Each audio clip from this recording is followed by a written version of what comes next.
بابر اعظم ہر ہفتے کو محلے کی گلی میں اپنے فرینڈز کے ساتھ کرکٹ کھیلا کرتے تھے۔ ایک دن اچانک بابر اعظم نے سوچا کہ مجھے ہر حال میں کرکٹر بننا ہے۔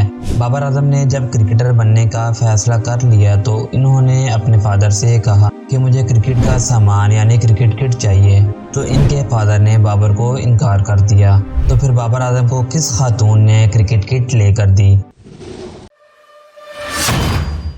ناظرین، بابر اعظم نے جب کرکٹر بننے کا خواب دیکھا تو سٹارٹنگ ڈیز میں ان کو کافی ڈیفیکلٹیز کا سامنا کرنا پڑا۔ بابر اعظم نے اپنے گھر والوں سے کہا کہ میں کرکٹر بننا چاہتا ہوں اور مجھے کرکٹ کٹ چاہیے، تو ان کے فادر نے بابر کو انکار کر دیا تھا۔ وہ شاید انکار نہ کرتے اگر ان کے پاس پیسے ہوتے۔ وہ بابر اعظم کو کرکٹ کٹ لے کر تو دینا چاہتے تھے مگر ان کے پاس اتنے پیسے نہیں تھے۔ یہ بات جب بابر کی مدر کو پتہ چلی تو انہوں نے بابر کو حوصلہ دیا اور کہا کہ میں اپنے بیٹے کو کرکٹ کٹ ضرور لے کر دوں گی۔ بابر اعظم نے ایک انٹرویو میں کہا کہ میری والدہ نے مجھے اس وقت 3000 روپے دیے جو انہوں نے جمع کیے ہوئے تھے۔ بابر اعظم بہت خوش تھے کہ اب میں اپنی نیو کٹ لے سکوں گا۔ لیکن کیا آپ جانتے ہیں کہ بابر اعظم ہے کون؟ بابر اعظم کو کون کرکٹ کلب لے کر جاتا اور گھر واپس لے کر آتا تھا؟ اب اس پر بات کرتے ہیں۔ اردو بیسٹ 5 چینل کو سبسکرائب کریں اور بیل آئیکن کو دبائیں latest informative and educational videos سب سے پہلے دیکھنے کے لیے۔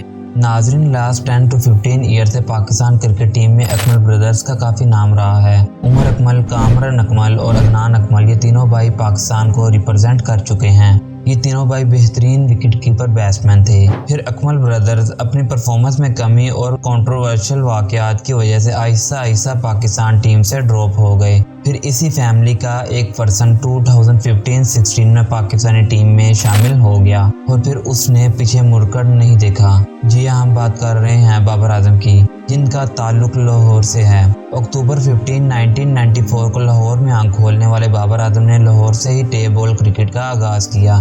اس کے بعد انہوں نے لاہور کے ہی ایک کرکٹ کلب سے ہارڈ بال کی ٹریننگ شروع کی۔ ان کے والد نے بابر کو کرکٹ کھیلنے کے لیے بہت سپورٹ کیا۔ وہ نہ صرف بابر اعظم کو ڈیلی کرکٹ کلب لے کر جاتے بلکہ واپس گھر بھی لے کر آتے تھے۔ بابر اعظم کا کہنا ہے کہ مجھے کرکٹر بنانے میں میری والدہ کے ساتھ ساتھ میرے والد کا بھی بہت کردار ہے، کیونکہ میری والدہ نے مجھے کرکٹ کٹ لے کر دی اور میرے والد نے مجھے ہر طرح سے سپورٹ کیا۔ یہاں تک کہ بابر اعظم جب تک کرکٹر نہیں بن گئے تھے تب تک وہ بابر کے سارے سفر میں سائے کی طرح ساتھ ساتھ رہتے تھے۔ ان کی یہ خواہش ہوتی تھی کہ میرے بیٹے کو کسی طرح کی تنگی اور پریشانی کا سامنا نہ کرنا پڑے۔ جب بابر اعظم نے کرکٹ کی ریگولر پریکٹس کرنا شروع کی تو ان کے والد ان کو کلب چھوڑ کر کام پر چلے جاتے۔ کام سے فری ہو کر وہ گھر جانے کی بجائے بابر اعظم کی کرکٹ اکیڈمی میں چلے جاتے۔ جب تک بابر کی پریکٹس ختم نہ ہوتی اس وقت تک وہ سخت گرمی میں اپنی خستہ حال بائک پر بیٹھ کر بابر کا انتظار کرتے۔ روزانہ سخت دھوپ میں بیٹھنے کی وجہ سے ان کے والد کی صحت پر برا اثر پڑنے لگا، مگر انہوں نے اس بات پر کوئی دھیان نہیں دیا کیونکہ ان کے لیے اپنے بیٹے کے خوابوں سے زیادہ کچھ بھی اہم نہیں تھا۔ اس وقت یہ دونوں باپ بیٹا اتنے غربت میں مبتلا تھے، یہاں تک کہ ان کے پاس اکثر دوپہر کا لنچ کرنے کے لیے پیسے تک نہیں ہوتے تھے۔ 2008 میں بابر اعظم انڈر 15 کے لیے سلیکٹ ہو گئے، مگر ان کے پاس کرکٹ کھیلنے کے لیے اچھے شوز نہیں تھے۔ بابر نے اپنے کزن سے شوز مانگے لیکن کزن نے شوز دینے سے انکار کر دیا تھا۔ جس کزن سے بابر نے شوز مانگے وہ بھی پاکستانی کرکٹر ہی تھا۔ آپ سمجھ گئے ہوں گے میں کس کی بات کر رہا ہوں۔ اس کے بعد بابر کو لاہور کی ایک ٹیم میں شامل کر لیا گیا۔ بابر اعظم کو پلینگ 11 میں شامل بھی کر لیا گیا، بٹ پھر بھی بابر کو صحیح طرح کھیلنے کا موقع نہیں مل رہا تھا کیونکہ بابر اعظم ون ڈاؤن کے لیے سلیکٹ ہوئے تھے، مگر ان کو بیٹنگ کے لیے بہت نیچے بھیجا جا رہا تھا۔